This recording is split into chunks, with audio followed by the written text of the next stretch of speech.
I didn't take it. His voice cracked, half from the cold, half from trying to keep it steady. The rain came thin and sharp, soaking his hair into his eyes. Then you won't mind standing here a while. The widow pulled the rope he tight against the fence post. Her hands were quick, her knots cleaner than she meant them to be. She stepped back, eyes flat on him. The boy's jaw clenched. I didn't touch your bread. You've got crumbs on your sleeve. From breakfast. Breakfast was yesterday. He didn't flinch. You don't scare me. You should be scared of the rain before you're scared of me. She gave the rope one last pull. The knot bit down on itself, holding him snug. A horse's hooves sloshed through the mud on the road. The sheriff's shape came slow out of the mist. He didn't hurry, didn't call out, just eased his horse to a walk and let his gaze move from the boy to the widow. You keepin' strays now? His voice carried over the drizzle. Just keepin' thieves honest? The sheriff studied the boy. That one's trouble, the boy cut in, sharp. Not trouble, just hungry. Hungry makes trouble, the sheriff said. The widow didn't answer. She adjusted her coat collar and kept her stance, shoulders squared. The sheriff's horse shifted, restless. You want me to take him? The sheriff asked. No. You sure? Saves you the rope. I'm sure. The sheriff's eyes lingered on her face a moment longer before he flicked the reins and moved on. His shape dissolved into the rain the same way it had come. The boy spat toward the mud. He's worse than you. You don't know me yet. I know you tie people up without asking. I asked. You lied. I told you the truth. She turned and started walking back to the porch. Truth's heavy. You've got to earn the right to carry it. I'm not afraid of heavy things. Good, she said without looking back. You'll be fine out here, the rope sawed, as coarse, biting into his wrists where it looped. His fingers were already numb from the wet. He twisted once, testing the knot. It didn't give. From inside, the faint clatter of the widow's kettle found its way through the open porch door. The smell of boiling coffee drifted, warm and mean. Why do you care about bread? He called. You're old enough to know why. It's just bread. It's mine. You have more. That's not the point. Then what is? She paused at the threshold. To see if you'll break. I won't. Everyone says that. He lifted his chin, the rain streaming down his neck. You think I haven't been left in worse places? I think you haven't been left here. The widow disappeared inside. The door didn't slam, just closed with a slow, settled sound. The boy was alone with the rain and the fence. Minutes stretched. He tried leaning forward to take weight off his arms, but the rope cut in more. The drizzle became steadier, turning the dirt at his feet to a thin brown paste. His boots sank half an inch. A cart passed on the far road, the driver not looking his way. Dogs barked somewhere behind the houses. The sound carried long in the wet air, fading into silence again. He stared at the knot. He could feel his pulse in the skin under the rope. The fence rail behind him was slick with moss, cold against his back. From the porch, the widow's shadow shifted against the curtain. She was watching without stepping out. You think I'm going to cry? He called. No. Then what are you waiting for? For you to learn something? I already learned you're mean. Mean keeps things alive. That why you're alone? Her voice sharpened through the door. Careful. Why? You can't hit me from in there. The door opened. She stepped out slow, cup in hand, steam curling into the rain. She took a sip and looked him over like she was deciding what to do with a piece of wood that wouldn't split right. You got people? She asked. No. You got a name? Yes. What is it? He kept his mouth shut. That's what I thought. She set the cup on the porch rail. You're a stubborn one. Better than being a thief. That what you call yourself? That's what you called me? She studied him for a moment longer, then walked down the steps. The mud squelched under her boots. She stopped just close enough that the steam from her breath touched his cheek. If I untie you, you gonna run? Yes. She nodded like that was the right answer. Her fingers worked the knot loose without hurry. When the rope fell, his hands stung with sudden blood returning. He rubbed his wrists, glaring up at her. You want me gone? Not yet. Then why tie me? To see if you'd stand.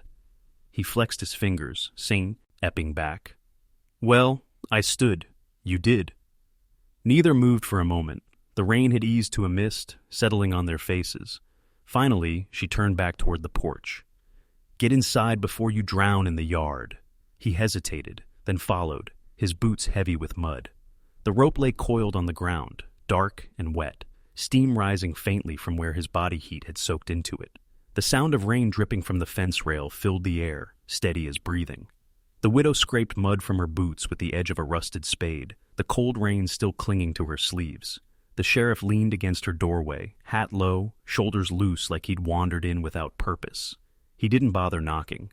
You always did have a hard hand for strays. She didn't look at him. Better than letting them run wild. His eyes slid past her toward the yard. The boy stood by the fence, rope biting into his thin wrists, drizzle tracing down his jaw. The sheriff's smirk was slow. Some folks would call that cruelty. Some folks would keep walking, she said, brushing the last of the mud from her heel. The sheriff stepped inside without waiting. He moved like the house still belonged to him, like all houses did. Just checking in, he said, seeing how you're holding up. She poured coffee without offering him any. I'm holding. Rain's not letting up, he said, glancing toward the window. The boy shifted his weight, but didn't lower his gaze from the empty road. Maybe you could let him in before he turns to stone. He'll manage, she said. He's stronger than he looks. The sheriff leaned on the counter, close enough that she could smell the faint trace of tobacco on his coat. Your husband used to say that about men who owed him money. Her hand froze on the coffee pot. Don't start. I'm not starting, he said lightly, just remembering. He kept a ledger, real detailed one. Magine, it's still around? She turned to face him fully, voice flat. If you're here for something, ask plain. I'm here for conversation. His smile didn't move past his mouth. And to remind you, land disputes have a way of surfacing when folks stop paying attention. She stepped past him, opening the back door, just enough to let the rain's chill seep in. You want to talk about the land? Talk to the clerk. I've got nothing to hide. He stayed where he was, watching her, watching the boy through the doorway's narrow view. Funny thing about hiding, he said. Sometimes it's not the land. Sometimes it's what's written down. The boy flinched as a gust of wind caught the rope and twisted it tighter. The sheriff's gaze lingered on the movement, then drifted back to her. He hears us, you know, bits and pieces. That's how boys learn what matters. He hears plenty, she said. Does he know about your husband's dealings? His tone was casual, but his eyes stayed sharp. She shut the door. Get to your point. My point is, he straightened, fixing his hat. You've got more trouble than you need, taking in a thief and keeping old debts quiet. He's not a thief, she said. That what he told you? That's what I know. The sheriff's smile widened, but it was thin. You'll break him or make him yours. Either way, folks will talk. I'm not here to please folks, she said. He stepped toward the door. You never were.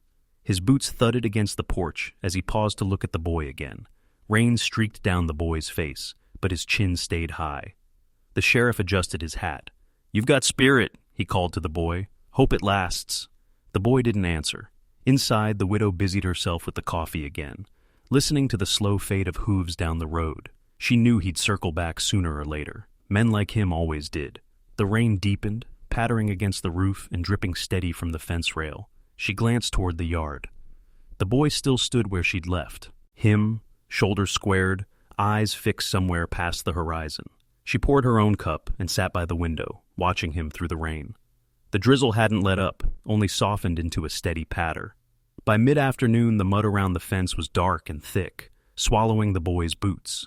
The widow stepped out with a tin cup of water, steam curling from it into the damp air.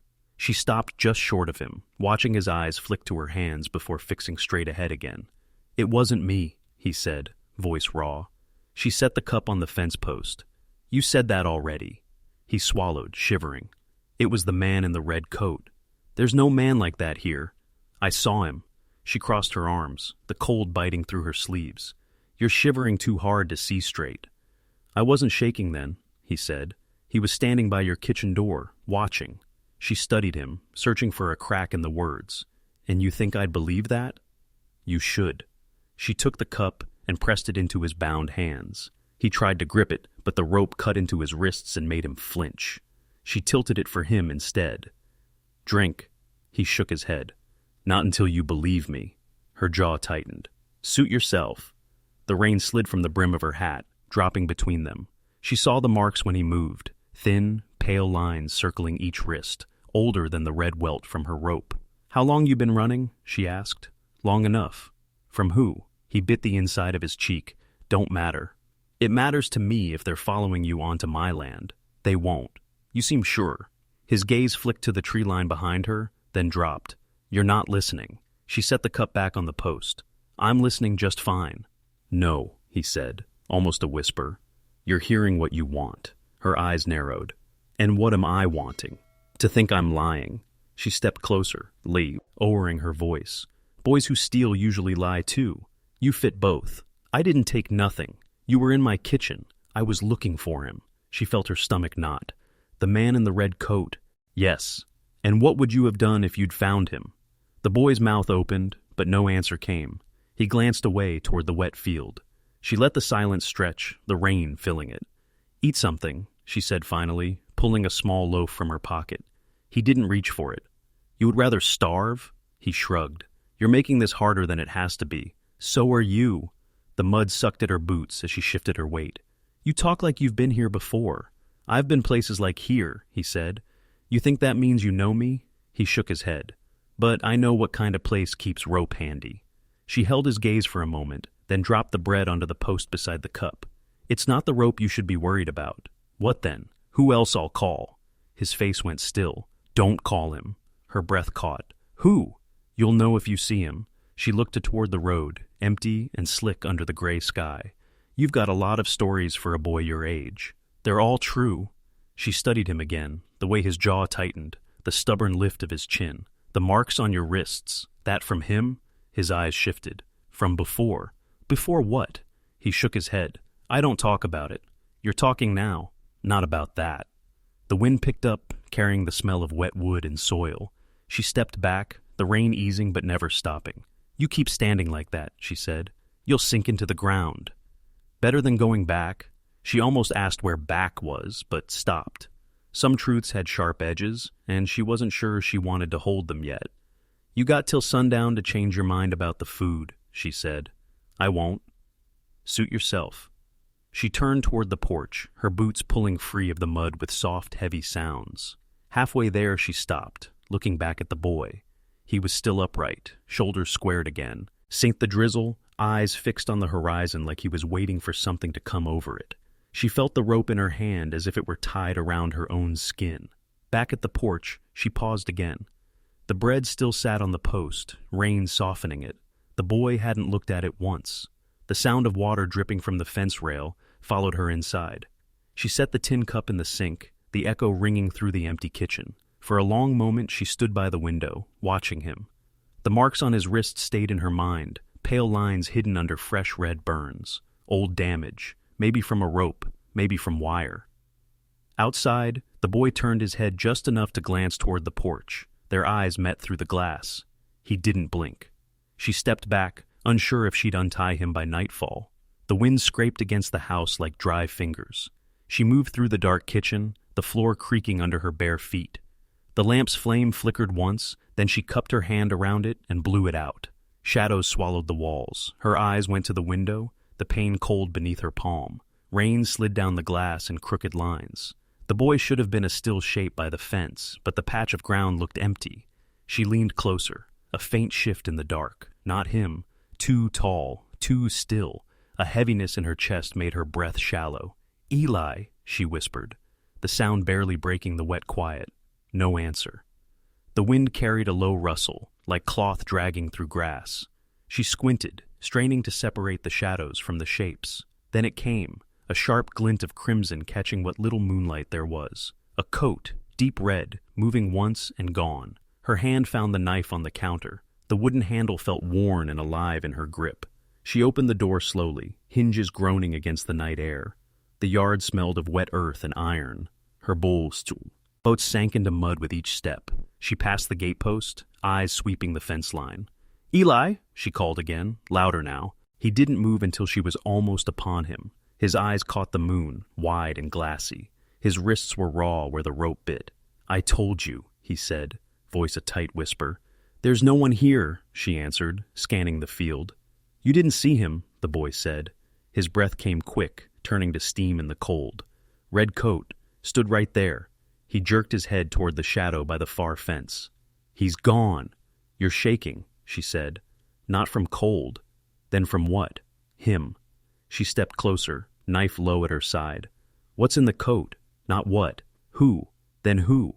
The one who tied me up before you found me. You're saying I have company. You don't believe me. I believe you're scared of something, she said. That's not the same. The rain softened to a thin drizzle, the air heavy with it. Somewhere out in the dark, the fence wire twanged, a metallic sound quick and sharp. She turned toward it, but the field lay still. What does he want? She asked. Me. Why? Because I left. She studied his face. He looked older in the dark, the angles of his jaw sharpened by fear. You ran from him. I thought I was far enough. How far is enough? Not here, he said. The words trembled in the space between them. A sound cut through, faint, rhythmic, hoofbeats, far off but closing, wrapped in the fog of the rain. She froze. The boy's eyes tracked the noise. That's him, he said. Could be anyone. It's not. The hoofbeats grew clearer, then slowed. She could hear the wet slap of hooves on mud, the creak of leather. Her grip on the knife tightened until her knuckles ached. You see him? She asked. No. Then how do you know? You don't forget the way he rides. The hoofbeats lingered at the edge of the field. Her breath felt too loud. Then, as quickly as they came, they began to fade. The boy leaned forward against the rope, straining to listen. She kept her gaze fixed on the black beyond the fence, searching for another flash of red. Nothing. The wind picked up again, rattling the loose sheet of tin on the barn roof. She lowered the knife but didn't put it away. If I untie you, she said, he'll come for you here. He'll come whether you do or not. You're sure of that? You will be. She stepped closer, her boots sinking deep enough to pull at her ankles. The mud was cold through the leather. What else do I need to know? She asked. He's not alone. Friends? Something like that. She looked past him toward the far trees, the dark pressing tight between the trunks. I can put you inside, she said. Then he'll follow you there. And if I leave you, he'll wait until you're sleeping. The hoofbeats were gone now, leaving only the drip of rain from the eaves and the boy's uneven breathing. She glanced at the rope on the post, at his wrists raw from more than one kind of binding. You think I scare easy? She asked. I think you don't know what's coming. She stepped back, eyes still on the field. The rain carried a faint smell of smoke now, or maybe she imagined it. Her hand stayed on the knife. The boy watched her like he was trying to read her next move. You'll break him or make him yours, the sheriff had said earlier. Now she wondered which the redcoat wanted. She turned toward the house, her shadow stretching across the wet ground. She didn't untie him, not yet. The boy sat close to the fire, wrapped in a blanket she'd pulled from the back room. His hair dripped from the rain, leaving a dark circle on the floorboards. His eyes never left the flames. It's not gold he wants, he said quietly. It's names. She stayed near the table, one hand resting on the back of a chair. Whose names? Men. Some dead, some alive, all dangerous. She narrowed her eyes.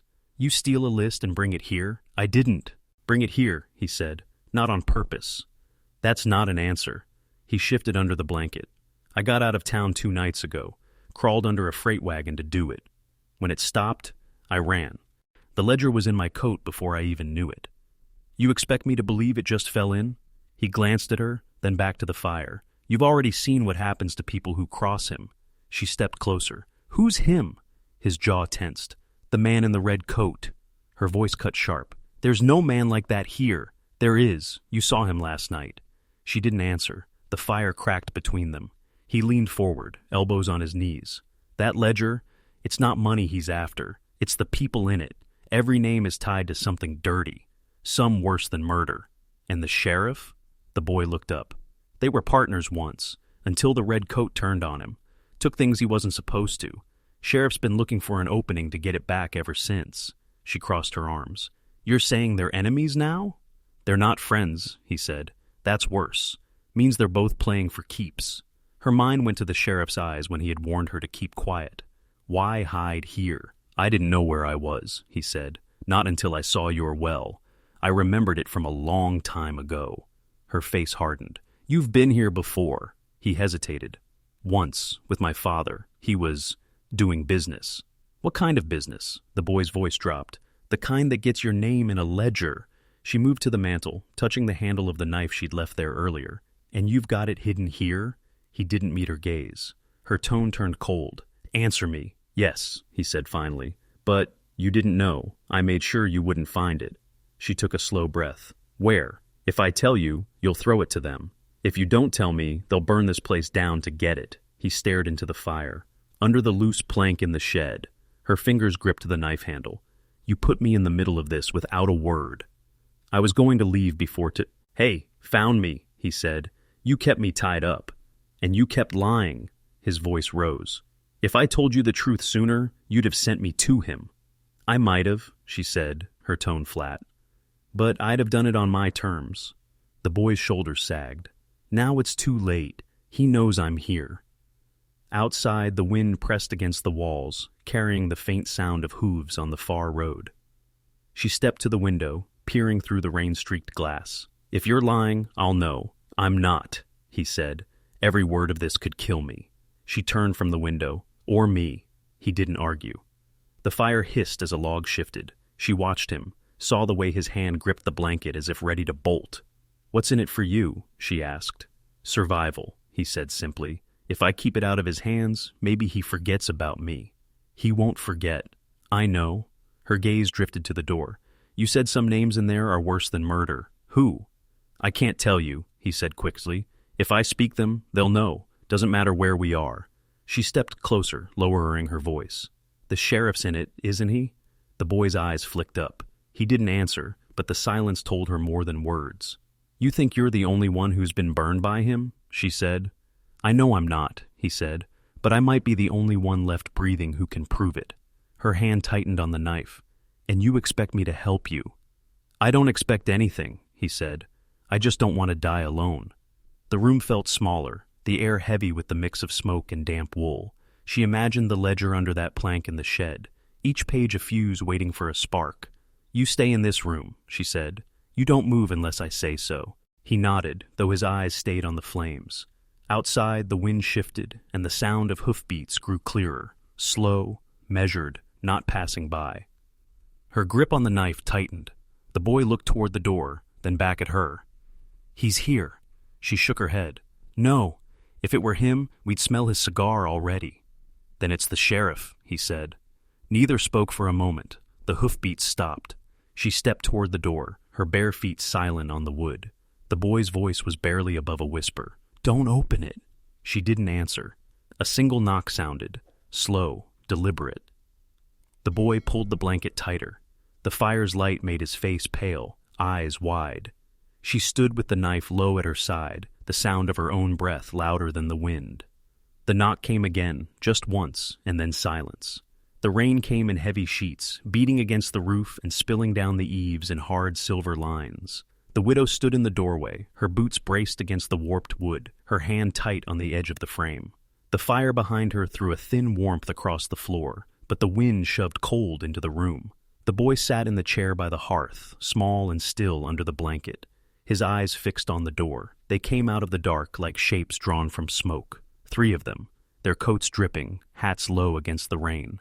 The man in the red coat stood in the middle, taller than the others, his shoulders squared. To his right, the sheriff smiled as if they had arrived for a neighborly visit. Redcoat's voice was calm, too calm. Send the boy out. We'll be on our way. She didn't move. You're not taking him. That so? His eyes flicked past her into the room. That's so. The sheriff's smile widened, lazy and mean. Then we'll take something else. Her grip on the frame didn't change. You're not taking anything from this house.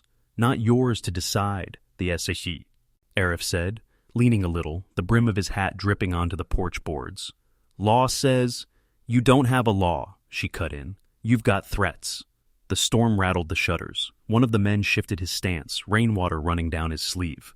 Redcoat tilted his head, as if listening for something other than her voice. You think you know what this is about? He asked.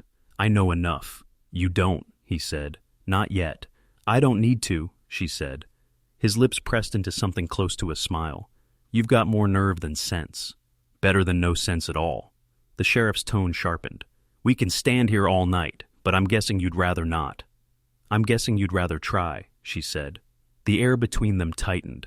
The boy coughed softly in the chair. The sound made Redcoat glance past her again, his eyes narrowing. Come on now, the sheriff said. Hand him over. He's not yours. Never was. She stepped half a pace forward, just enough that the door pressed harder against her back. "He's under my roof. That makes him mine until I say otherwise." Redcoat's gaze stayed on her face. "You're sheltering a problem you can't even name, and you're carrying one I already know," she said. The man on Redcoat's left shifted again, restless. "We could just go in and take him," he muttered. "You could try," she said. The wind pushed rain across the porch, spattering her skirt. The smell of wet earth and old timber filled the space between them. Redcoat gave a slow nod, almost polite. "You've chosen your side." "Wasn't hard," she said. His eyes flickered toward the sheriff. "We'll be back." The sheriff tipped his hat, water streaming off the brim. "Sooner than you think." They turned together, boots striking the porch boards in heavy rhythm. The storm swallowed their shapes as they stepped into the dark, the red coat a faint smear against the rain beneath, or vanishing entirely. She stayed in the doorway until their silhouettes were gone. Her pulse was steady, but her hands felt the cold more than before. She shut the door and locked it once. And then again, the metal clicking loud against the quiet. The boy spoke for the first time since they'd arrived. His voice was soft, but it carried.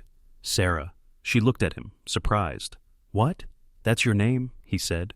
She studied him, the blanket still clutched around his shoulders, the fire's glow catching the side of his face. "How do you know that?" "I listen," he said. Something in his tone made her pause. The wind beat against the windows, and the smell of rain settled into the room. She went to the hearth and added another log to the fire, the sparks rising before falling into the embers. "They'll be back," she said. "I know," he replied. She sat across from him, the heat from the flames cutting through the chill. "You hiding something worth dying for?" He didn't look away. "You already know the answer." Her eyes narrowed.